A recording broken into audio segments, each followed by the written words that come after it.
Hello guys, कैसे हैं आप लोग। मैं अमित तलड़ा, आपका फ्रेंड, फिलोसोफर एंड गाइड। तो एक मिस्टेक मैं देख रहा हूँ काफ़ी बच्चे कर रहे हैं और मुझे लगा कि वीडियो बनाना इस पे बनता है, क्योंकि काफ़ी बच्चे अनअवेयरली ये चीज़ें कर रहे हैं और उनको बेसिक चीज़ ख्याल में नहीं आती है कि काफ़ी बच्चे कर रहे हैं कि यार रेगुलर नोट से रिवाइज कर रहे हैं। ये मैंने पास्ट में भी इस पे काफ़ी बार वीडियोस बनाए हैं और गाइडेंस मैंने दिया हुआ है, पर काफ़ी बच्चे नए बच्चे हैं, उन्होंने पुराने वीडियो नहीं देखे हैं। तो इसलिए मैं ये फिर से इस पे आपको गाइड करने आया हूँ कि रिविजन का पर्पस आप समझो। Revision is not for understanding, ठीक है। आपको कोई चीज़ समझनी नहीं है, आपको सिर्फ रिवाइज करना है। और रिविजन का एक पर्पस होता है कि आपको एग्ज़ाम के लिए रिवाइज करना होता है। उसमें क्योंकि एग्ज़ाम के लिए है और एग्ज़ाम के पहले है, तो एक टाइम रेस्ट्रिक्शन हो जाती है। बच्चे ये बस एक बेसिक चीज़ नहीं समझ रहे हैं कि टाइम रेस्ट्रिक्शन होती है। जब आप रेगुलर स्टडी कर रहे हो तब आप टाइम को इतना ध्यान नहीं देते हो, थोड़ा बहुत टाइम ज़्यादा भी लग गया तो फ़र्क नहीं पड़ता। बट रिवीजन में आप ऐसा नहीं कर सकते। रिवीजन में आपके पास बहुत ही लिमिटेड टाइम है, नंबर वन। नंबर टू, आपको मल्टीपल रिविजन्स करनी है, सिर्फ मेरे एक रिवीजन थोड़ी करनी है।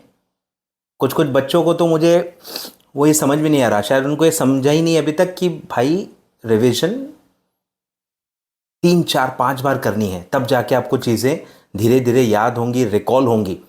आपको सिर्फ एक बार रिवाइज नहीं करना है।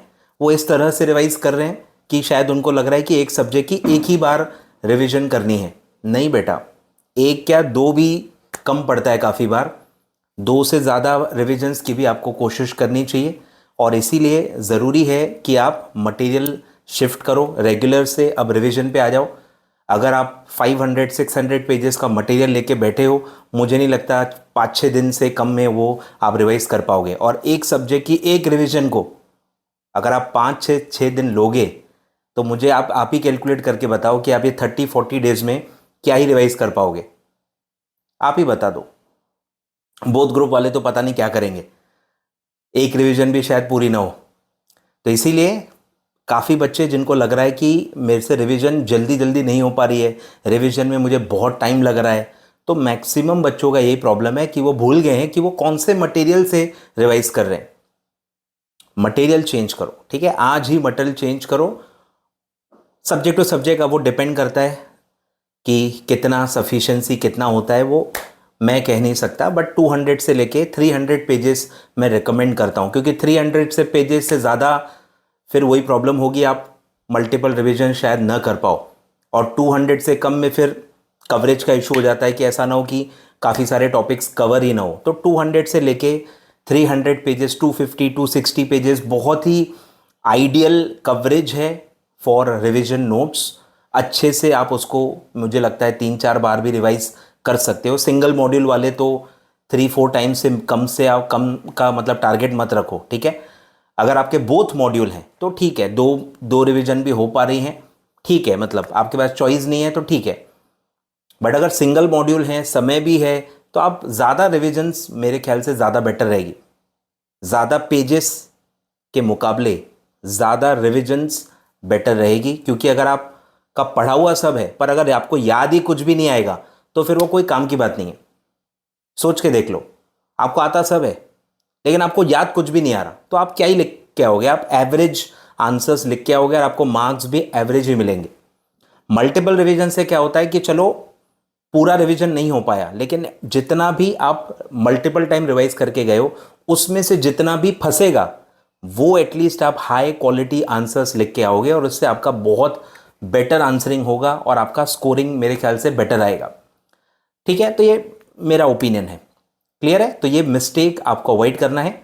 मेरे हिसाब से आपको अभी रिवीजन नोट्स पे शिफ्ट हो जाना है और अभी भी टाइम है। आइडियल टाइम में ऑलरेडी रिविजन्स के लिए बता चुका हूँ। एक सब्जेक्ट अगर आप सिंगल मॉड्यूल दे रहे हो, 2 दिन से ज़्यादा आपको नहीं मिलेगा।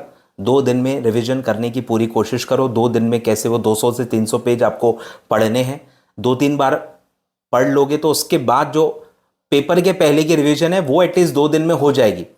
एकदम पहली रिवीजन ही आप बोलोगे 2 दिन में हो जाएगी तो वो नहीं होगी। बट करते जाओगे और आपको जब मल्टीपल रिविजन्स एक ही मटेरियल का जब आप बार बार पढ़ते हो तो उसका टाइम अपने आप कम हो जाता है। लर्निंग कर्व इफेक्ट आपको पता ही है। तो आपका जो फाइनल रिवीजन आएगा पेपर के पहले का 2 दिन का, वो आपका हो जाएगा। और जो बच्चे बोथ मॉड्यूल वाले हैं उनको तो एक ही दिन में आखिरी में रिवाइज करना है, तो आप पहली रिवीजन 2 दिन में कर सकते हो। फिर ग्रेजुअली आपको 1 डे में आना पड़ेगा। और मैं ऑलरेडी बता भी चुका हूँ कि 1 डे में पूरा सिलेबस नहीं हो पाता है, उसको आपको एक्सेप्ट करना है। और जो जो क्रीम है, जो जो हाई वेटेड चीज़ें हैं, जो चीज़ें आपको लगता है कि ये ज़्यादा काम की हैं, इसका वेटेज ज़्यादा है, तो वो आपको फ़िल्टर करके अपना कंटेंट बनाना पड़ेगा और वो पहले पढ़ के जाना पड़ेगा। ज़्यादा से ज़्यादा वेटेज वाला सिलेबस आपको पढ़ के जाना है, तो वो आपको खुद ही करना है। जब आप पहली दूसरी रिवीजन करोगे, आप ही को फिल्टर करते जाना है कि भाई फाइनल रिवीजन में आप क्या क्या चीज़ें पढ़ के जाओगे, कौन से हाई वैल्यूड चैप्टर्स या टॉपिक्स हैं। ठीक है, चलिए, तो आई होप आप ये करोगे और आप अपने फ्रेंड्स को भी इन्फॉर्म करोगे। ठीक है, thank you so much. Video like ज़रूर कर देना अगर आपको ये सजेशन अच्छा लगा हो, and do subscribe my channel for more such videos. Thank you so much.